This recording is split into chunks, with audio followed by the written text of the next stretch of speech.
Welcome in, Mountaineer Nation. I'm Sam the Man, and it's a great day to be a Mountaineer no matter where you are in the world. Thanks for those guys that are hanging out as we've dealt with our technical difficulties. I think we got it all ironed out now, Timmy. I think so. I hope so. But you doing all right today, man? I'm doing well. I really am. Good. It was nice and warm today, dude. Yeah, shoot, man. We had a nice summer day here in West Virginia. The thing, man, about living here, you can have all four seasons in a day. It's a great day to be a Mountaineer no matter where Yeah. you are in the world. Thanks for that. Let Let me ask you, man, what football games did you watch this weekend? Did you get to watch any? I think we got it all ironed out now, Timmy. College wise? I think so. Did I watch any college games? Well, no, I didn't get to. Me and the wife were out of town. I didn't get to. I kept up with on my phone. We were out of town, and I was looking at some of the scores though, making sure just the. It was this I know it was a crazy weekend for college. I mean, not only college but NFL. It was a crazy upset weekend. And I picked the one, the Michigan State losing to, and my mind Purdue? just went blank. Purdue, yeah. Dude, that you called that, bro. Man, I mean, you called it. And the thing is, and that's what the only reason I bring it up is because of what we talked about on our last live show is, the guys that are picking the top four teams are building stories. That's all they're doing. Um, how would they put Michigan State up there and not think that Purdue's going to upset them? I mean, because that was a pretty popular upset pick for a lot of people. Um, they know what they're doing. They're picking teams that they know put a little pressure on them and let them crack, and then you can pull them out and then move the next one up. I think next you're going to see Oklahoma jump a few, and they're going to try to put pressure on them, and I think that's what you're going to continue to see. So I know a lot of people went nuts on their videos posting about the top four teams and the FBS and all that crap. But at the end of the day, all they're doing, guys, is building stories. Just keep that in mind as they keep releasing those top four teams week in, week out. It's a screenplay, man. They are responsible for directing and producing a soap opera for men. It's exactly what the top four is. I mean, you want to make it the best you can because it's all about the money. It's all about the Benjamins, right? Yeah, well, I mean, what it does is it directs viewership. Yeah. Yeah, I probably would have watched the Michigan State Purdue game anyway, but that pulled in people that may not have watched that because now they're a top four team, and people are saying, "Why are they a top four team over this team?"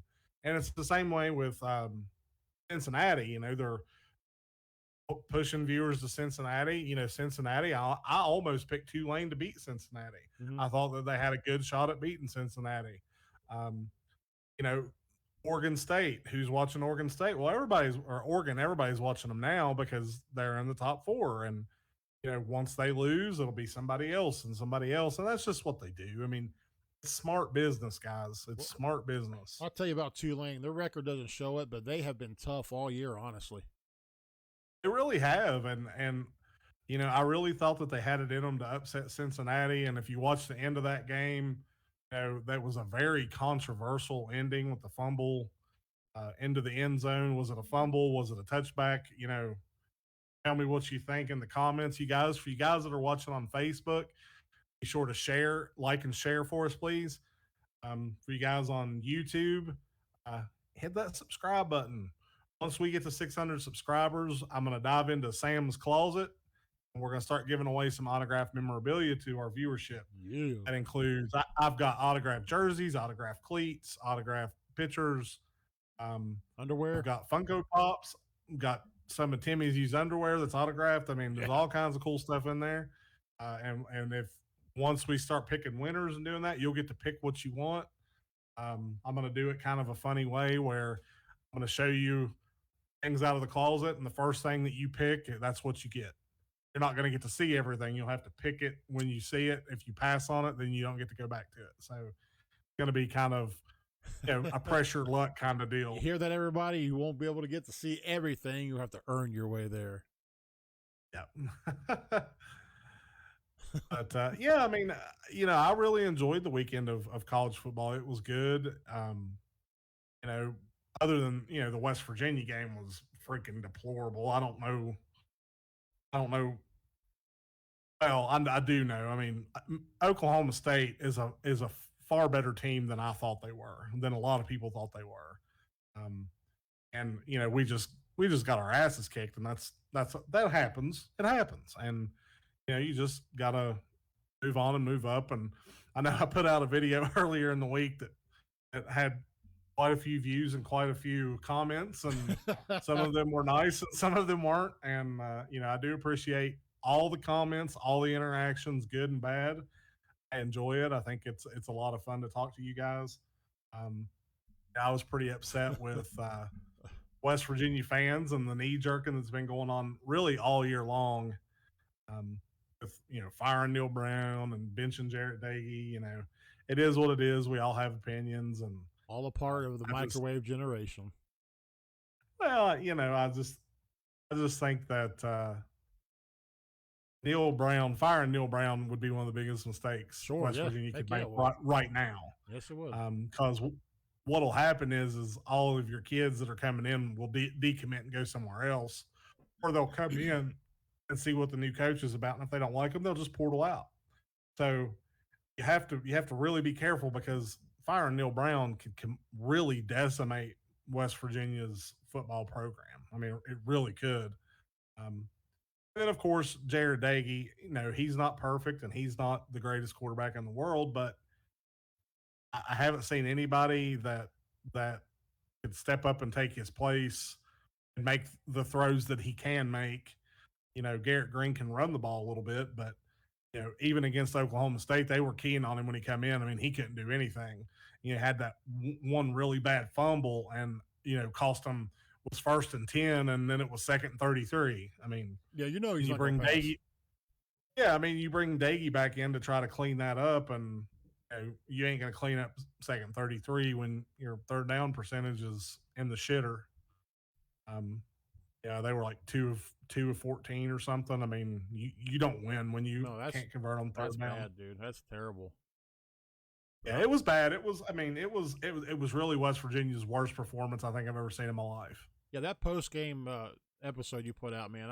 That was my first time, and you know what? Honestly, it was my last time watching that, because I don't like what you said, and I'm gonna go somewhere where I want to be get my ears tickled, and where I feel better. I'm gonna find my own cozy corner, and that's where I'm gonna stay. Dang it! Well, I don't like to pander a whole lot. Now I'll pander a little bit, but yeah, the fan base has got to be realistic, and that's the whole point of the Mountaineer Effect, is to I have an opinion, and I'm not afraid to put it out there, and I'm not afraid to get crapped on for putting it out there, and I'm not afraid to get praised for putting it out there. It's just, Tim knows me. Me and Tim go way back. He knows how I am as a person, and he knows that I just kind of tell you the way it is when it comes to sports and football and things like that. I'll just break it down a little differently than most people and just kind of tell you what it is. And I've learned that some people can't handle that. They they like to live in their own little land of make believe and armchairing, and that's okay. I mean, if that's where you like to stay, then stay there. But if you want to hear, some real thoughts on what's going on, I feel like I do pretty good with the content myself. Well, it makes for good debate. And what was the guy? I'm gonna call him out. I guess his name was Bo. Yeah, that's who I'm gonna go with, Bo. Bo, if you happen to be watching for the second last time, dude. I would, honestly, you said you had a lot of stuff to say and you didn't want to say it, which is, to me, I'm gonna say it. It's a cop out, man. And but that's what we love here. Sammy loves the Mountaineer Effect. We would want to hear everybody's perspective, how you see it, where you're at, and have a good debate about it. There's no reason to go poo poo and go. Wah. Well, the worst thing you can do as a sports enthusiast, a sports officiant, sports fan, is to say, I have a lot to say, but I'm not going to say it. And that's exactly what the guy did. Don't come into the chat and comment and say, hey, I've got a whole lot to say, but I'm not going to say it. Say it. Tell me what you think, man. Now I like to argue from authority. That's what I do. Because I feel like this is my show. I'm the one putting my opinion out there. I can argue from authority, and that's fine. Yeah. Now, if you want stats, if you want pander, go somewhere else. But if you want just a really honest look at it and you appreciate what I have to say, then watch the videos. But don't come in there and say I have a lot to say and then not say it. Say it. You might sway my mind. You really don't know. You can't say Yeah. that. You can't say that you can't, because it's not that I'm not open. I just, at that time, that's what I believe. That's what I said, and I stand by it, and I still stand by it. There's not a thing in that video that I still don't stand by. And the fact of it is the first video that I shot for that episode, I deleted it because it was a whole lot worse than that. It would have been a whole lot worse. And I figured it was a little over the top because you guys really haven't got to see that side of my personality yet. And I didn't want to scare everybody away. I don't mind losing a subscriber or two, but I think we dropped 4 and then we picked up about 12 or 13. So, in the end, I'll take that. Oh, all day long, man. I mean, that's the essence of sports, is be able to get together and talk about it, hash it out if you want to, but all in good sport, man. It's fine if you have different views. I mean, people are going to have different views, but when you watch a game like that against Oklahoma State, and people are, like you said, are knee jerking, already calling for Neil Brown's head. They called for his head earlier on in the season anyway too, and just chill, man. Be subjective and learn the game of football. Not just watch it from a fan's perspective, but be a student of the game itself, and watch your views change. Well, and that's the thing. Like I could easily make the argument that West Virginia needs to start looking for a head coach. I could easily make that argument. Sure. It's the easiest argument to make. And that's what I want the fan base to get over, is stop grabbing the easiest argument to make and start forming your own thoughts about it. Because is Neil Brown going to work out at West Virginia? He's what? I think he's 15-16 now. I mean, he's a 500 coach. Who knows if he works out or not? I don't know. I can't see the future. But I do know that it's going to take a couple more years before we can honestly say, yeah, it's going to work out, or no, it's not. Right. And give the man his chance. He's already done things for this program that nobody else has done. That Dana Holgerson wasn't capable of doing. He's a good guy. Let's just give him a chance. Let's try to do it the right way. And that's how I look at Neil Brown, is he's trying to do things the right way. Oh, Brent Bell comes in on the Facebook side saying, we love Brent Bell. He's one of our biggest fans, man. He's in South Carolina. He goes, love the show, and not even a WVU fan. And it's honest sports content, and I love that. Most fans are just like you say, and they're in fantasy land. He said, I'm a Clemson fan, and we suck. There you go, Brett. I mean, that's the thing, man. Like that's why I've never considered myself a fan, because I don't like to be a fanatic. I'm not a fanatic about any team. Now, I might be a football fanatic or a sports fanatic, but I'm not a team fanatic. I like a lot of different players, and that's really, like, especially in the NFL, that's kind of what I watch. I like to watch certain teams to watch certain players. Right. But in the realm of fandom, it really can obscure your view of your team to the point where your organization is firing good coaches, or they're not playing good personnel, and like it really can.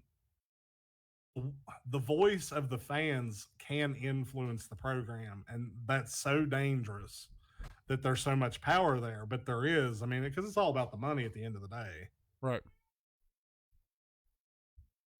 But I think West Virginia, they play Kansas State this Saturday. I think it's going to be a good game. I think West Virginia. I'm not going to tell you exactly what I think. I'm going to make you tune in to my next video. Don't do it here. But, man, what about? I do think it's going to be a very different game than what we saw last week. Man, what about Ohio State? I'm going to talk of those Buckeyes right now. Man, they looked like early season Ohio State against Nebraska. Then again, Nebraska is that kind of almost a trap team. Honestly, they can be. They're on that verge of being like that because, I mean, Scott Frost came in. He's one of the biggest Cornhuskers ever, the most famous ones, and he's trying to turn the team around, and I think he is, but very slowly. I don't know if he has enough time left, but Nebraska, I don't know if it was something Nebraska was doing or Ohio State was doing. Of course, the middle's open all day long with Ohio State secondary, so it's there you go. Parker, shut up. Ohio State's an enigma.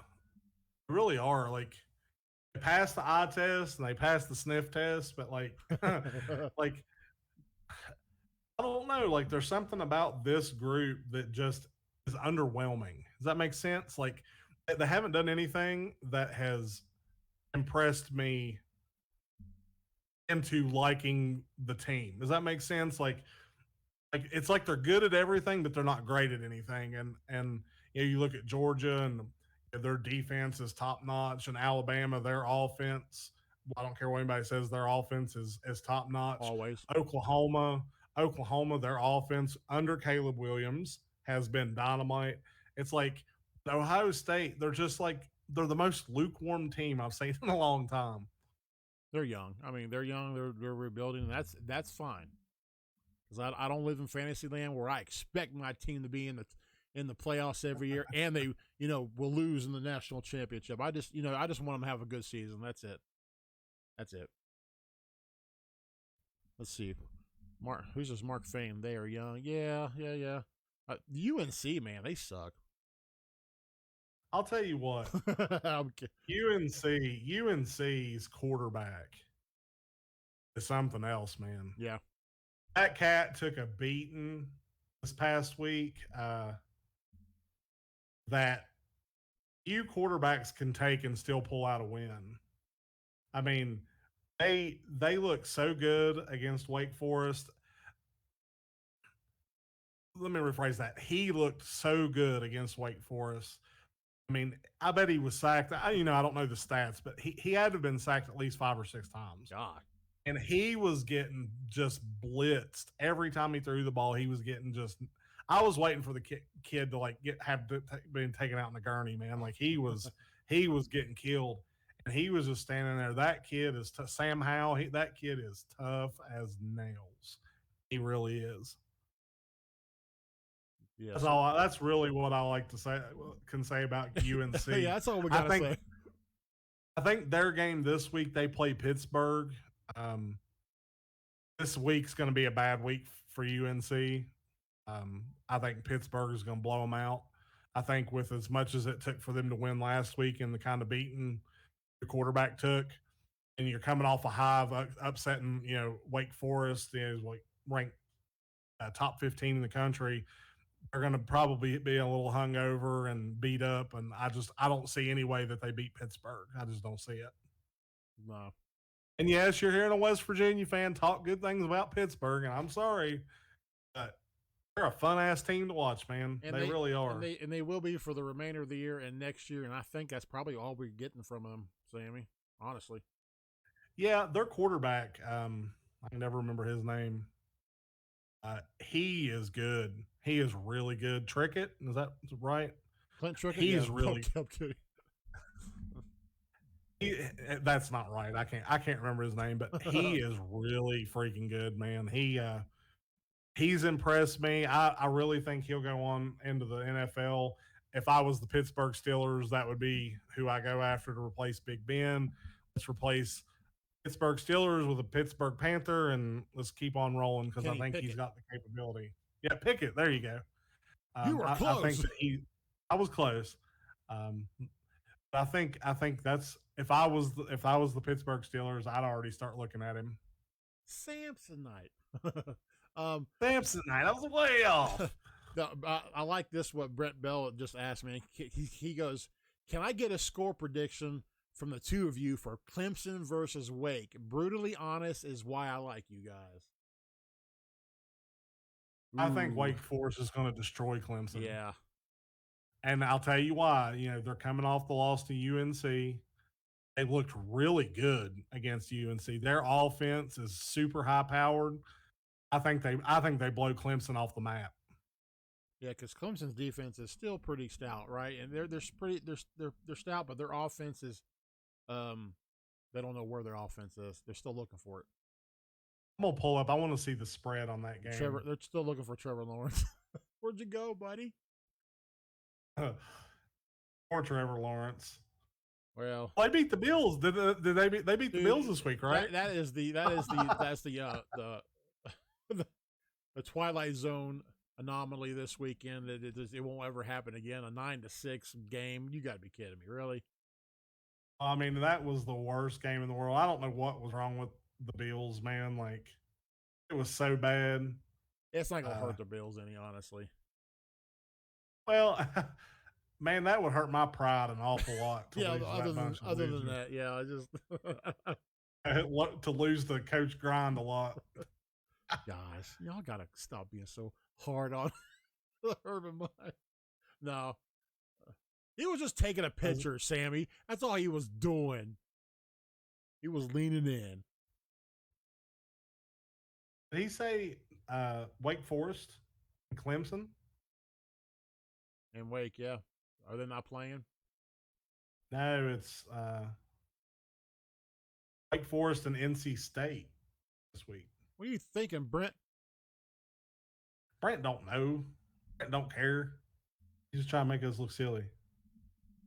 Well, he succeeded. I wish I had the mind, guys, to where I could memorize all of this crap, and I just don't. I have to cram my brain full of other crap. Yeah, Clemson this week will win 1,000%. I would bet if I had $1 million, I would borrow 10 million more and bet on Clemson because they are playing the Connecticut Huskies, who I don't think they've won a game since freaking Noah's Ark landed, man. He says, I meant down the line, guys. Jeez, come on. Well, I mean, that's the thing, though. Like, it really, the way I look at things is week to week. Because college football and the way these kids are, that's like West Virginia. West Virginia got the shit kicked out of them last week. They look terrible. This week against K-State, it's going to be a completely different story. I have no doubt about that. If Wake Forest and Clemson was playing this week, I would say Wake Forest hands down. Now, when they do go to play, let's see what they're coming off of and what they're going into, and then I can give you a better guesstimate at that point. Yeah, Clemson. That's really how I look at things, is week to week. Because it's definitely a down year for Clemson. They could be back next year. You never know. Guys, if you have any questions, be sure to put them in the chat. Is anybody on YouTube watching? No, they've all checked out on us, man. All my YouTubers are mad at me. Probably Kuz's Corner watchers. I'm kidding. I would honestly say a lot of them are probably watching West Virginia basketball. They opened their season night against, is it the Oakland Bears? Yeah, are they playing right now? Yeah, it started at 7. I didn't realize that until today. Yeah. Should be a good game. I mean, West Virginia should win. It'll probably be a 10, 12-point win. Should be. I like West Virginia basketball. I think I really wish that Derek Culver had stayed for one more year. I think it could have made a world of difference. But I do think they're going to be a very good team this year. They got a lot of older guys that came back for that one extra year, and they can shoot. I think they're going to be a really good team this year. Can I get your guys' top 4? Brent wants to know, can you get our top 4 for the playoff if you haven't already touched it already? I joined late. We talked a little bit about it, but I didn't give my top 4. My top 4 is Georgia. If I was putting them in, it would be Georgia, Alabama, Oklahoma, Cincinnati, probably. And Cincinnati, I could fight that one just because their schedule has sucked and they've been really underwhelming. I have a hard time putting a one-loss team in over them. But that would probably be my top 4. What do you think, Tim? I was going to say the same thing. I actually might put Oklahoma second, honestly. Well, and the reason, I mean, but yeah, I mean, uh, I could see that. I mean, basically what I'm looking at is the 1-4 and the 2-3 matchups because yeah, that's what you get in bowl games. Um, I think Oklahoma should have to play Alabama if it, I mean to get to the national championship. To me, that would be worthy of them going to the national championship if they beat Alabama. And then of course that would have Georgia playing Cincinnati. Um, man, if you really wanted to be generous, like if those guys were feeling super generous, then you have Georgia 1, Oklahoma 2, Cincinnati 3, and Alabama 4, which means Georgia Georgia Alabama would play in the SEC championship, and then they would play in the bowl game, and then you're only assured that one SEC team gets in, and then you're having yeah, Oklahoma and Cincinnati play, which you know that might not be a bad I'm not matchup. it wouldn't be, but I'm not clamoring to watch that game either. Because if Oklahoma beats Cincinnati, they're going to be like, well, it's Cincinnati. And then if Cincinnati beats Oklahoma, they're going to be like, well, it's Oklahoma because they look so bad at the beginning of the year. So either way, it gives cop outs. So that's why I wouldn't want them playing each other. Look, I was going to ask who's at 5, but they have Ohio State at 5, don't they? Oregon. Oregon, yeah. Where's Ohio State 6? Mm-hmm. Yeah, I mean, the thing is, like, and what really shocks me is Oklahoma State's 10. Oklahoma State should be probably, I would 7. I honestly would put Oklahoma. I think Oklahoma State's better than Ohio State. Hmm. That probably would beat them, honestly. Notre Dame 7. Notre Dame sucks. No, that I'm sorry, guys. I They're agree. going to lose to Virginia this week. I'm telling you now. I'm going to make a video about it, but I'm already putting them on watch. They will lose to Virginia this week. Um, and Michigan State, Michigan are 8-9 at one loss apiece. Oklahoma 1 loss, and then you have Texas A&M is a 2-loss team. Mississippi's a 2-loss team. Ahead of Wake Forest, You who's a think 1-loss team. you think Michigan State's being overlooked? That comes from Brent Bell. No, no, I called it. I I called it. They were going to lose. I knew they were going to lose to Purdue. Purdue may be the team that's overlooked in the Big Ten the most. They're really good. Have some really good components. They're young. Um, Michigan State didn't impress me. They haven't impressed me. Michigan has impressed me more than Michigan State has. Yeah. So just when those two play each other, crazy shit happens. And I tell you, for Cincinnati to guarantee their spot in the playoffs, I think from here on out they're going to have to crush everybody. I mean, just crush them. The style points. I mean, scoring 50 something and then not let the opponent get past 23. well, and it's not going to happen. I mean, No, it's not. they're not that type of team. And I mean, honestly, like Cincinnati finishes undefeated. You know, looking at the way things have gone this year, it's a good year to give them a shot. Do I think they deserve it? Absolutely not. Because you take their schedule and you give that whole schedule to Alabama, Georgia, Oklahoma, Oregon, Ohio State, Penn State, Michigan State, and they ran the table, you'd laugh at them Yeah. for expecting to get a playoff shot. And that's the problem. Like, if you want a shot, schedule better teams. I mean, that's why their move to the Big 12 is such a good idea. And I know we've hit on that a couple times, but I mean, for them, it's a really good move. Put Oregon in the 4 spot and let Oregon and Oklahoma play. And to be honest, that'd probably be a really good draw game. I think so. Honestly, because they're kind of similar in the way they play, and you know, I honestly think, you know, if I had to say that there was an offense that could give Georgia's defense a run, I would say Oklahoma's and Caleb Williams, buddy. If you haven't watched that kid play, man, you're missing out. Like he is what college football is all about. Yeah. For real, like that kid's the real deal.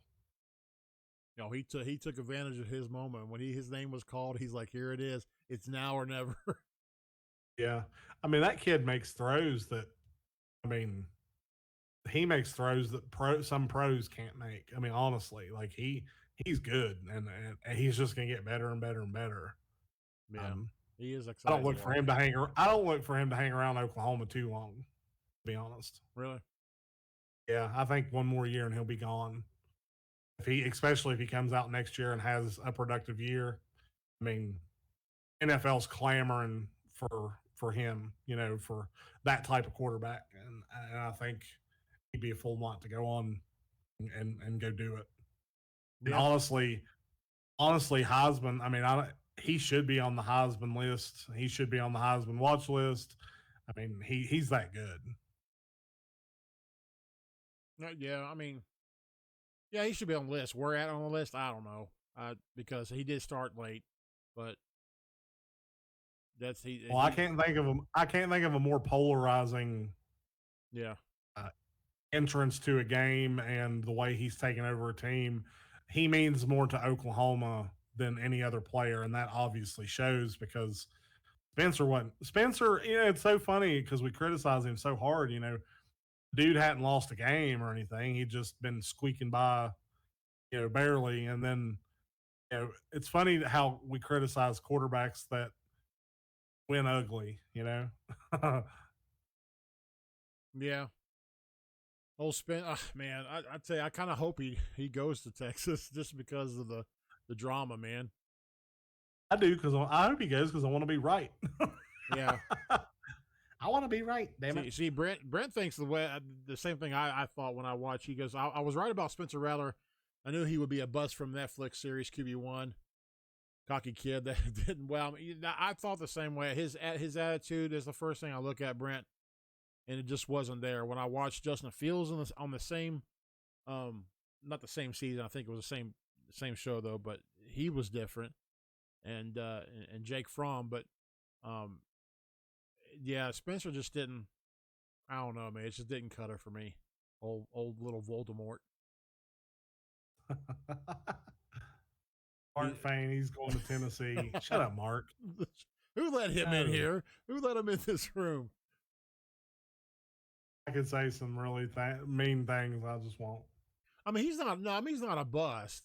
It's just I think his attitude off the field lost that team, and that team doesn't really care about him anymore. Honestly. Well, but the thing is though, is he's not a bust, but he is a bust because with the attitude that kid has, he'll never make it in the NFL. It's No. impossible.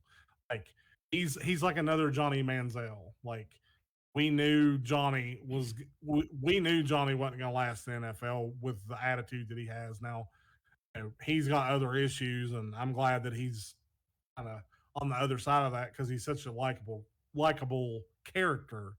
But Spencer has no redeeming qualities about him at all. Like he's an asshole, and he's cocky, and he's just a prick, and nobody likes him. Like, and that might be part of it. Maybe he needs to get knocked down a peg and get a chip on his shoulder, and then he'll come out balling. But it's going to take something for that kid to get his head on straight. Well, you think he would have done that by now, especially in practice and the practice squads, and earn his spot back. But I guess it's not working. He's probably in the mode right now, just thinking somewhere else. I'm going to hit that portal. I'm going somewhere else. I'm looking at other teams and screw Oklahoma.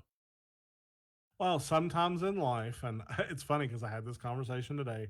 Sometimes in life, the best thing you can do is walk away. Like, Yeah. just, and I think for Spencer, the best thing he can do is just walk away, regroup, find a new place to play, and then start working on changing his attitude and the people's perception of him. I mean, he has a chance to redeem himself. He just has to take advantage of it. Right. Cody says we're frozen, but on my phone we're good. we're, we're good on YouTube too. So. Yeah, I'm good on my phone. It's that Sooner internet. I don't know. It's a little laggy. No, well, I mean, on my end, it's like you freeze for 1 second, then you're back. Yeah. It's all right. It is what it is. It plays back nice. The last one we thought would be terrible played back nice. So Brett Bell. I love that. Johnny has my favorite quote of all athletes. I don't have a drinking problem. The organization has a problem with me drinking. There is a difference. Funny. Oh, Johnny Football. I hate that. He really is a funny guy. Football. Brett Bell. Mr. Football. Brett Bell. He really is a funny guy. I love Brent Bell, man. You're a cool cat, Brent. I figured John Kelly would at least be on YouTube asking or saying something, man. Hopefully he's not mad at me. I like that dude. Yeah. I might have pissed off some of the people that I really like, but I just it'll only get worse. The more you follow me, the worse it'll get. Dude, this weekend's NFL's. I was watching this morning, man, about the who played last night? Bears and Steelers. Yeah, man. The new it's going to be titled from here on out the hip check, man. Cassius Marsh. You don't have the clip, do you? I have. It's like a 54-second clip. Let's watch it because I want to see what everybody's talking. And we could talk during it. Here we go. Okay. We got Ben Roethlisberger back for a pass here, and oh god, there's Marsh for the tackle, for the sack. I like that though. And you said he's on the practice squad, right? Yeah, he got brought up from the practice squad. Okay, that could be taunting, staring down. Okay, I see that.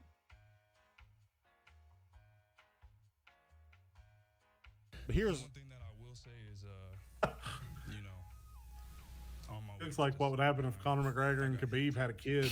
By the ref, and it's pretty clear. Look at that.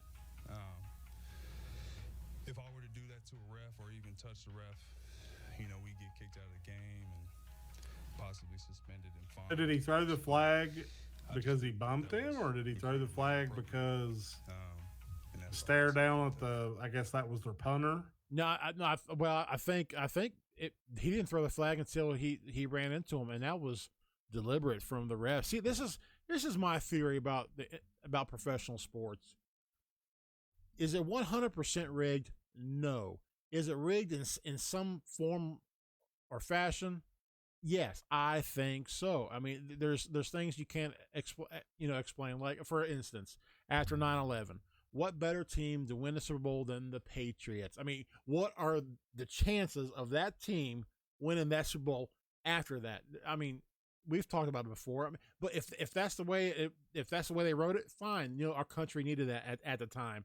But things have gone on in sports is just really shady. And I'm not talking Logan or Jake Paul shady. We know that's shadier than shady gets. But when it comes to something like that, where that ref saw Marsh out of the corner of his eye and then stepped back to get hit and throw the flag, honestly, it needs to be investigated, and that ref needs to be dealt with, and things need to be looked into further when it concerning the refs and the way they call the game. Well, and that's across the board.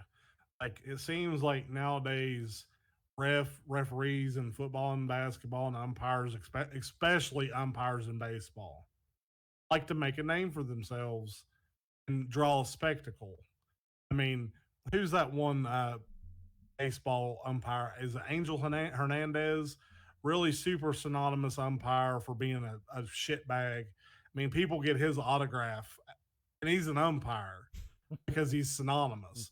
And it's like, I know these guys are part of the labor union, and that's, I'm not going to go into union talk, but that's what you're getting is guys that you can't get rid of that want to make a name for themselves doing their job, and they just don't do their job very well. I mean, I think they need to really do some investigations into their gambling habits and shit and really see. I think, that gets me to Pete Rose and stuff. Like, I mean, they keep him out of the Hall of Fame for betting, but all these umpires, one way or another, are betting on teams where they're calling their games. It has to be happening. And sports betting is the biggest thing going right now. I mean, there's a buku sites you can go to and bet, and I mean, what you showed is ridiculous. I mean, that's ridiculous. The referee is a part of the field.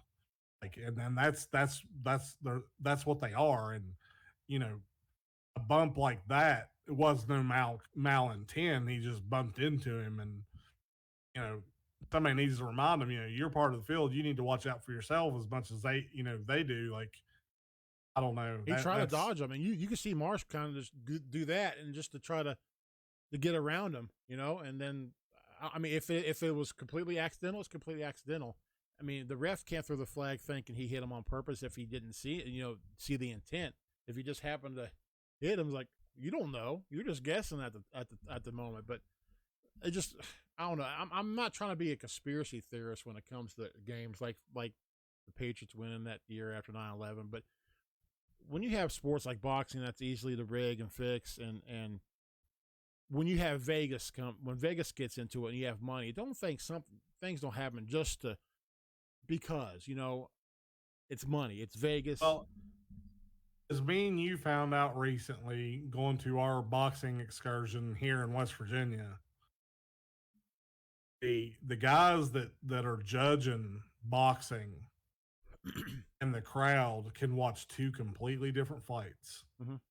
Because I would argue to the death that Rick won his boxing fight, his fight. I would argue with anybody to the death over that.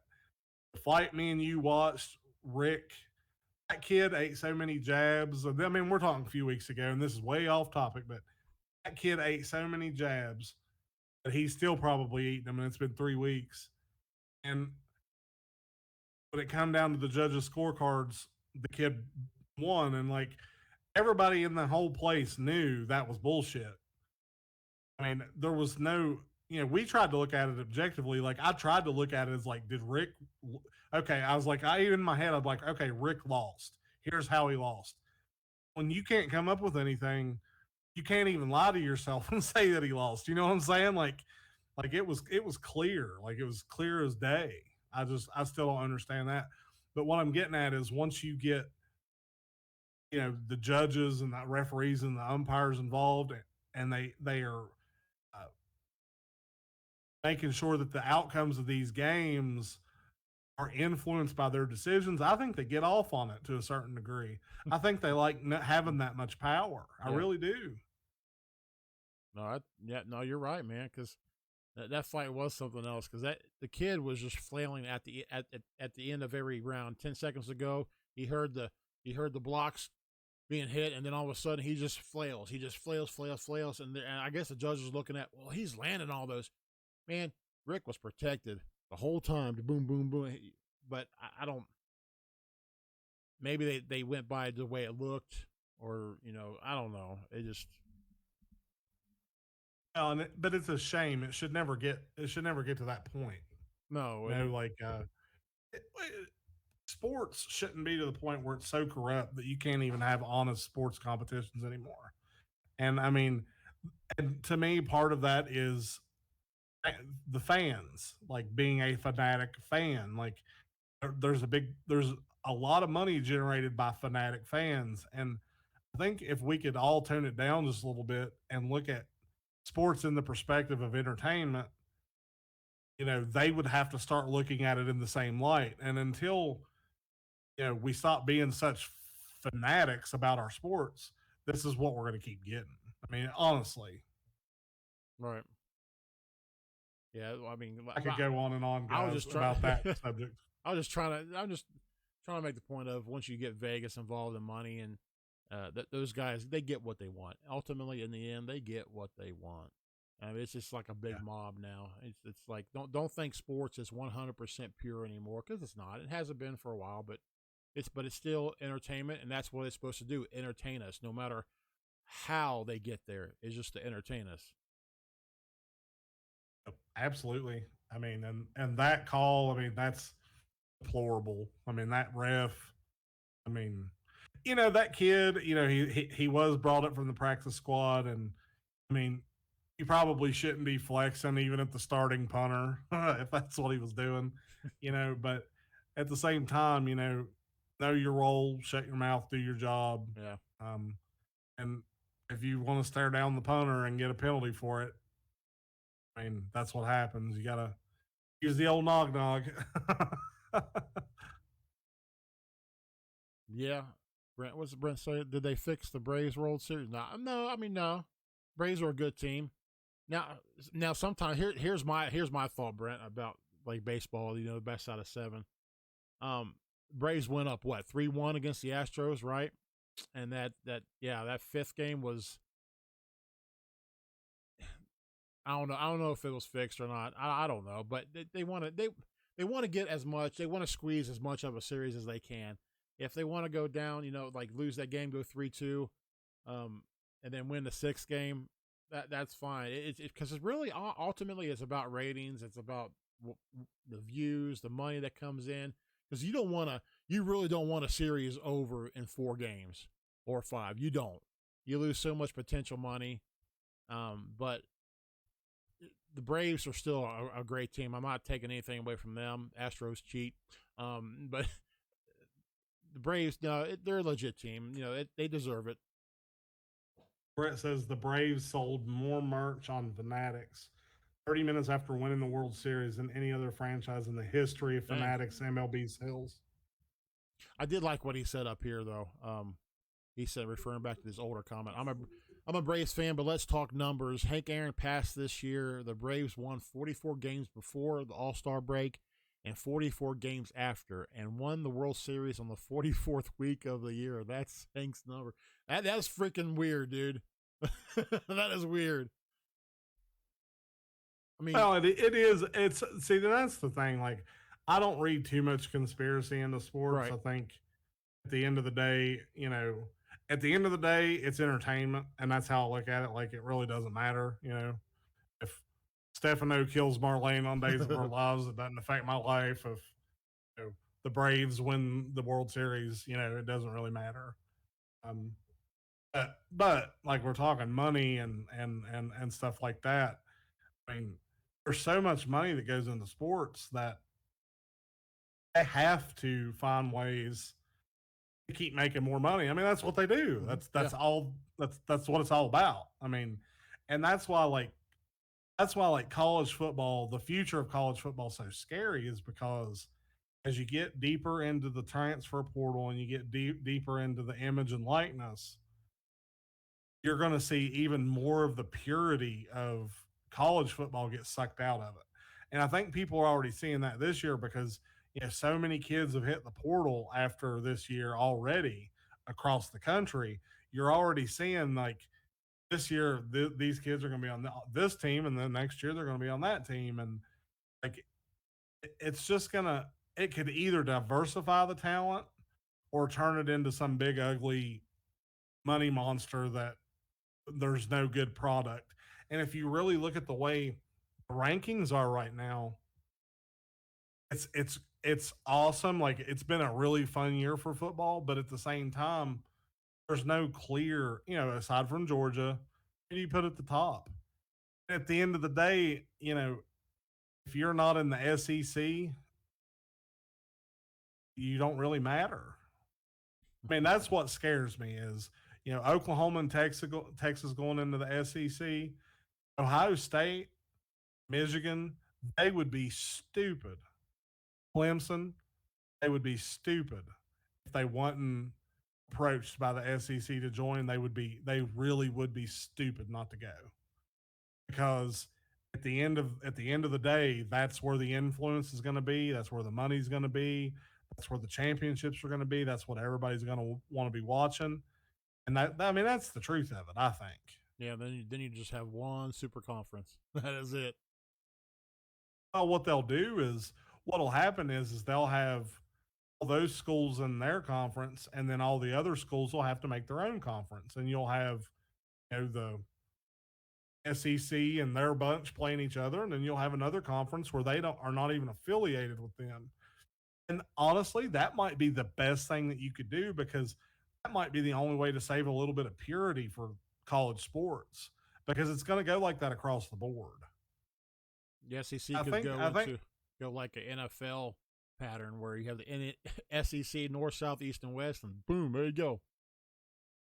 Exactly. Well, I mean, if the SEC would do something like that, you would have to have an AFL, a CFL, just kind of using that as an example, you would have to have some other conferences for kids to play in because there's more kids wanting to play than would be in those schools. They've got to have somewhere to go and play because it's still all about the money. That's what keeps these colleges and universities going. A lot of people don't realize that.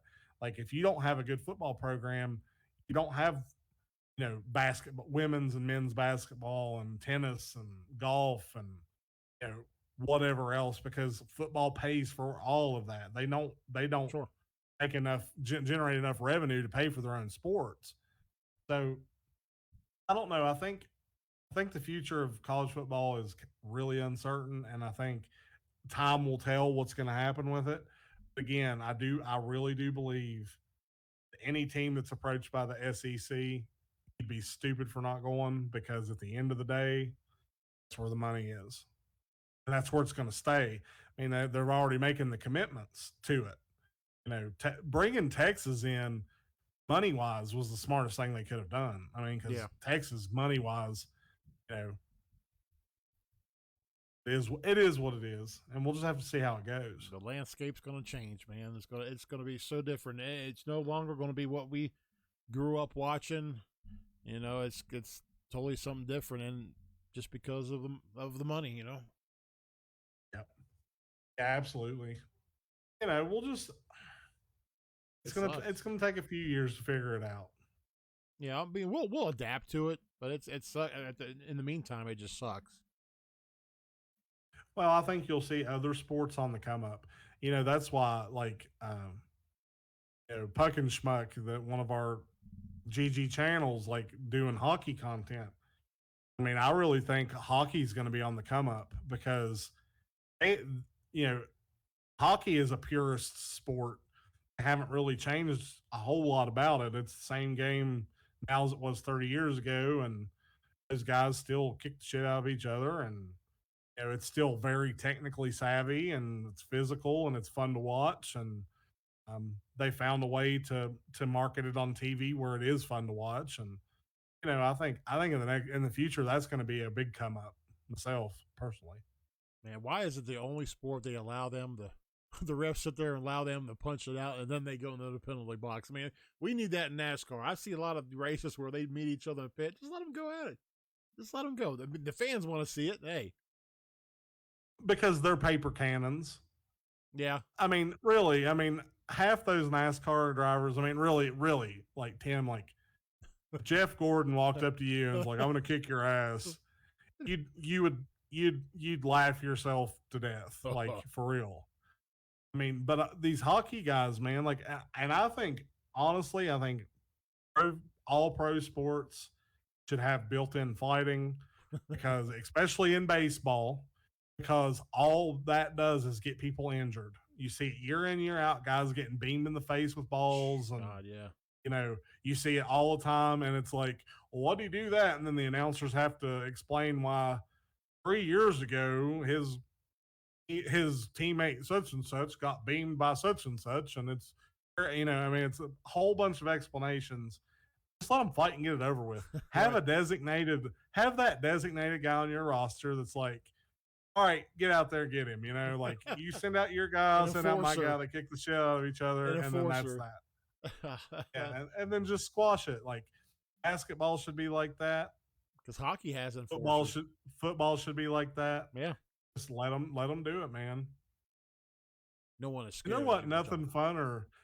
I mean, honestly, there wasn't nothing funner than watching basketball enforcers back in the 90s. Yeah, you're talking Bill Laimbeer, Dennis Rodman,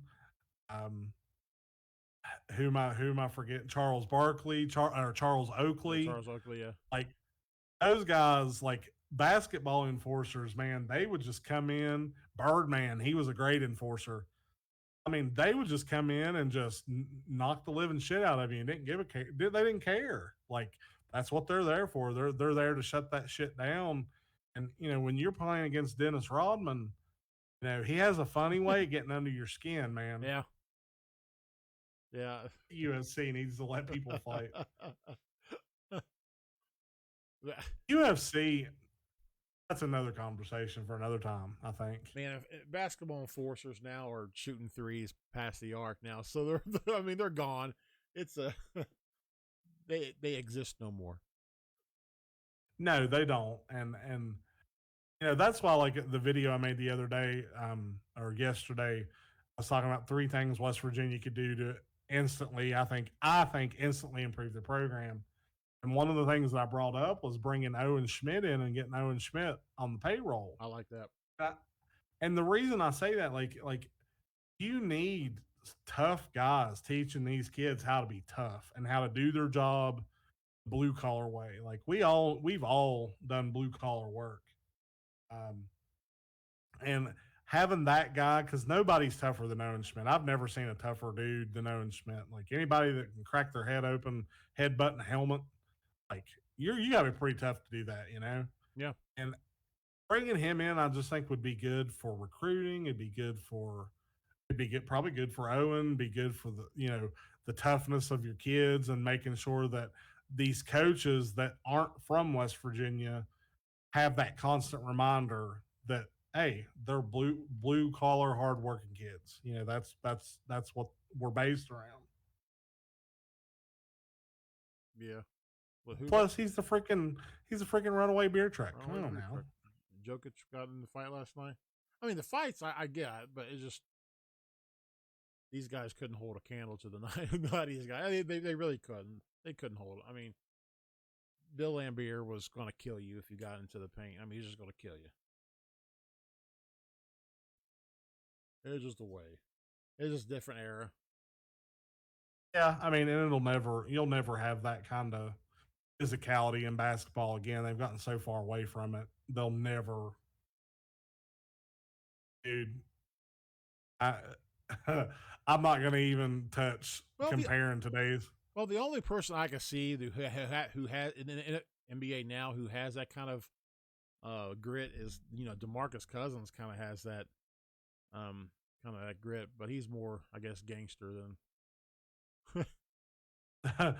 Boogie won't beat your ass; he'll just shoot you. Jokic Siberian. I can see Jokic going, "I must break you now. I must break you." I mean, I'm just saying, when you've got a guy like Dennis Rodman that can keep Shaq from scoring and get so far under his skin, it doesn't make sense, does it? He literally can't function in a game. Like, I mean, he's like a gnat buzzing around that you just can't quite catch. And there's just something about those guys. There's not guys like that now. I mean, there's just not. He smiles about it and just goes on. Yeah, I mean, because that's his job. Dennis knew, man. He's like, I'm here to get rebounds and bang women, that's yeah. I mean, that's what he did. And then, I mean, he knew his role. It wasn't to score 30 points a night or even 20. It was just to rebound, be physical, and just play that role, that part to contribute to the team. And it worked. Hey, buddy. Cool. Go over there with Mama. Yeah. Well, guys, I think we're going to wrap it up for tonight. We appreciate everybody stopping in. If you're watching here on Facebook, give us a thumbs up and a share. If you're on YouTube, give us a share and a subscription. We'll make sure I didn't miss any questions on YouTube real quick. Yeah, Brent, it's all flashy now. It's about how many triple doubles you can you can make and stuff like that, and it's just a different game. I don't know. I've tried to enjoy basketball in my adult life, and there's just too many things about it that I just can't get behind, and I don't like that. I can't be objective about professional basketball. Take that for what you will, but college basketball, I can watch that all day long. Yeah. I love watching the Mountaineers play. And yes, Jimmy Johnson is one of the greatest, dude. Jimmy Johnson is a great driver, man. I was saying, I didn't know we got stars, Brent. Brent, thanks for the stars, buddy. Oh, I didn't know we got stars either. Yeah. Dang. All these people watching would send us 1 star each. We'd have 2 stars. NASCAR's another sport, dude. It's kind of just it's not the same anymore. I miss Tony Stewart. Tony Stewart was a very aggressive driver. He'll get in your face and fight you. He was very aggressive and gritty, but I miss that too. You got a lot of these kids now who are coming out of the woodwork. Keselowski, Logano, good drivers, but they don't come from. They've had everything given to them. They didn't have to honestly earn it. They didn't come from scraps like the drivers of old, where you had to build your own car, get on the track, and do everything from dirt track racing, building that car to where it led you. And like Earnhardt, dropping out of school to go race and stuff like that. It was a different breed, different generation then, and it was just the racing was so much better because who had the best car won. Everybody wasn't pretty much equal. Brett, you're right. I mean, the playoff did kill it. Yeah, I mean, that was points when I started losing interest in it. When it was the Winston, it was awesome, and it's like after it went to from the Winston to what I can't remember which one, maybe the Sprint, Nextel. whatever. It was Nextel. Nextel. Yeah, it just wasn't the same, and really, it hasn't been the same since Dale Earnhardt died. I mean, I really do believe that was the death of NASCAR when he died. It was just, he was fun to love, he was fun to hate, and he was amazing to watch. Yeah, you rattle your cage, man. Either you maintain control of your car or you didn't. I mean, I love that era. I did, man. I just now I don't like the points either because I think who was it last year that didn't make it to the playoffs or the last round of the playoffs, and he won most of the races during the whole season, and it's like, come on, really? You have to. I mean, I think it was Harvick. I'm not sure. Let's see. Yeah, Kyle Larson won a lot this year. Hey, buddy. Yeah. Yeah, and I don't like the stages because there's no endurance then. It just, you could take a little break, your car gets to rest a little bit maybe, and then boom. Instead of 500 laps continuously. I don't know. I think I really enjoyed the dirt track this year. I thought it was a lot of fun. I think there are some things NASCAR could do to make it a little more interesting. I think having different kinds of races like dirt track and short track, super speedway road courses, but then also change the cars as well. Yeah, don't use don't use a cup car for a road course. Use a road car. That'd be great. Yeah, I mean, and tune them all the same. It's let them make their tune ups while the race is going when they pit. Yeah. Other than that, everybody's on the equal ground, and it's just going to come down to whoever wins. Quit with the stages.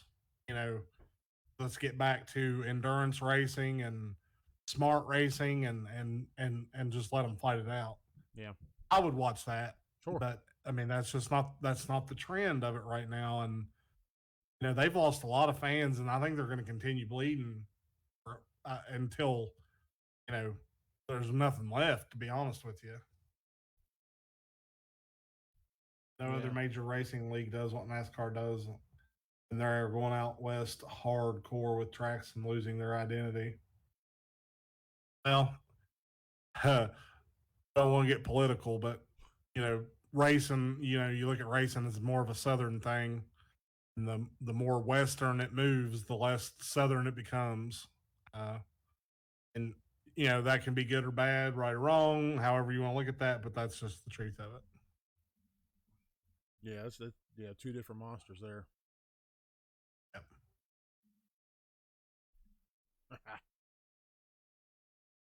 Brent, thanks for all the questions tonight, dude. Man, you're a trooper, bro. Seriously. Yeah, we appreciate it, man. And Cody. Yeah. And especially Cody, and maybe Mark, Tennessee. I think Morgan had a question. I think I missed it.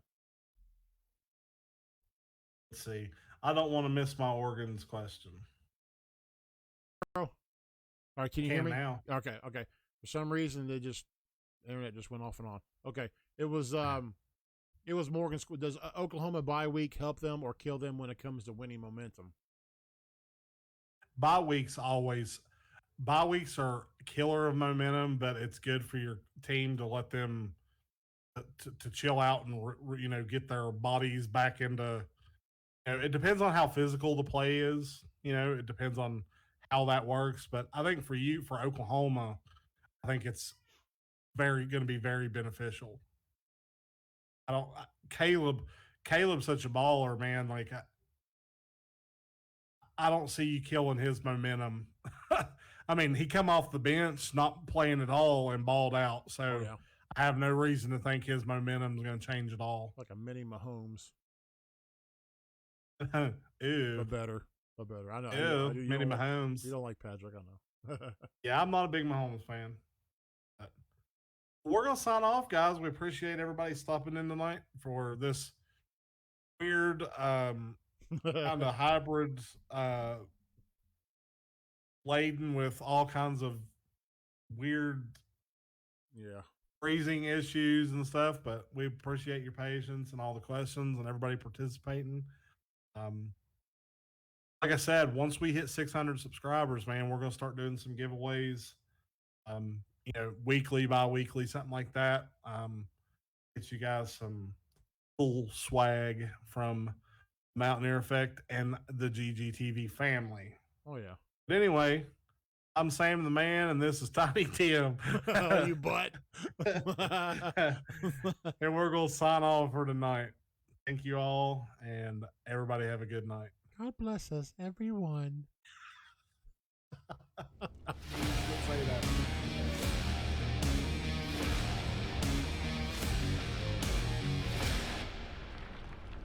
that. That's funny, dude. That cracked me up.